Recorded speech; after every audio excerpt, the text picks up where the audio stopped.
Assalamualaikum warahmatullahi wabarakatuh. Ada yang menarik usai sholat Jumat tadi siang, di mana saya bertemu dengan 3 orang laki-laki. Mereka adalah Ansor, Mardi, dan Tomo. Mereka bertiga berteman akrab, sudah saling mengenal sejak dari kecil. Alhamdulillah, mereka sama-sama beragama Islam. Usai melaksanakan sholat Jumat, mereka berbincang di teras masjid.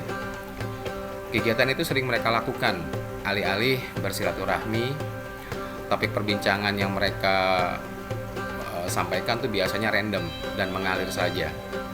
Sampai pada Jumat itu tadi, mereka berbincang tentang Islam. Dan ternyata ketiga orang teman akrab seperti mereka pun punya cara pandang dan pendekatan yang berbeda ketika berbicara tentang Islam. Meskipun mereka memeluk Islam sedari lahir. Pertanyaannya adalah, apakah ini yang disebut perbedaan dalam Islam adalah rahmat Allah? Tentu saja kesimpulan awalnya kita bisa bilang belum tentu. Kenapa demikian? Ya, apabila perbedaan pendapat mereka berujung pada perselisihan, maka di mana rahmatnya? Atau salah satu atau salah dua dari mereka memaksakan pendapatnya kepada yang lain dan merenggut kemerdekaan serta kedaulatan berpikir yang lain.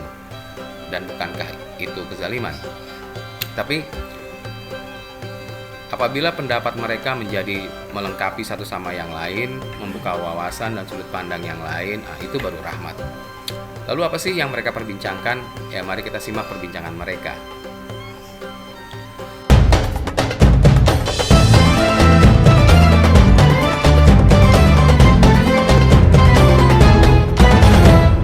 Ya, setelah melihat suasana di masjid usai sholat Jumat itu, Tomo berkata pada teman-temannya, Islam itu ternyata agama yang paling solid dalam menerima informasi ya. Buktinya, ayat Al-Quran kan yang pertama diwahyukan kepada Rasulullah SAW adalah perintah bacalah atau Iqra. Surat Al-Alaq ayat yang pertama.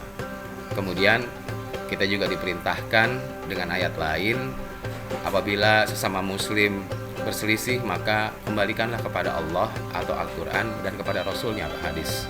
Bahkan diperkuat lagi dengan ayat yang lain yang berkata bahwa apabila ada berita dari orang fasik maka telitilah atau bertabayun.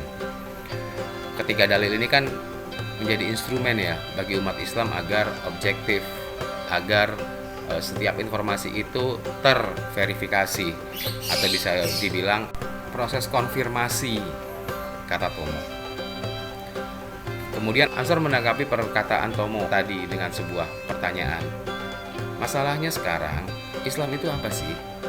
Lalu kalau ada orang yang tidak mendapatkan informasi seperti yang lo bilang, padahal dia berbuat kebaikan, apakah dia tidak bisa disebut Islam?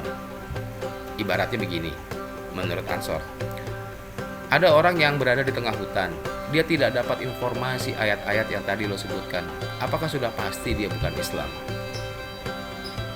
Lalu Mardi berusaha menjawab dengan pendekatannya. Menurut Mardi, Islam itu ya berserah diri, yang pintu masuknya adalah syahadat. Nah, kalau ada orang yang dengan kondisi seperti yang lo sebutkan, maka dia termasuk golongan yang tidak tahu dan bebas kewajiban atasnya, kecuali kalau dia sudah tahu tapi dia tidak mau keluar dari kondisi itu. Ansor menjawab, terus bagaimana dengan orang yang sudah tahu tapi tidak mau bersyahadat seperti yang lo maksud, padahal dia juga berbuat baik? Apa itu salah? Mardi berkata, nah kalau yang barusan lo bilang itu baru nggak bisa disebut Islam. Oke. Ansor meneruskan pertanyaannya. Terus apakah masuk Islam itu harus mengucapkan syahadat? Jangan-jangan kita nih yang ngaku Islam dari kecil cuman baru sampai mengucapkannya saja, sedangkan syahadat yang sebenarnya syahadat dengan perbuatan itu kita belum. Di sini Tomo berusaha menjawab. Wah, itu sebenarnya banyak yang terjadi sih.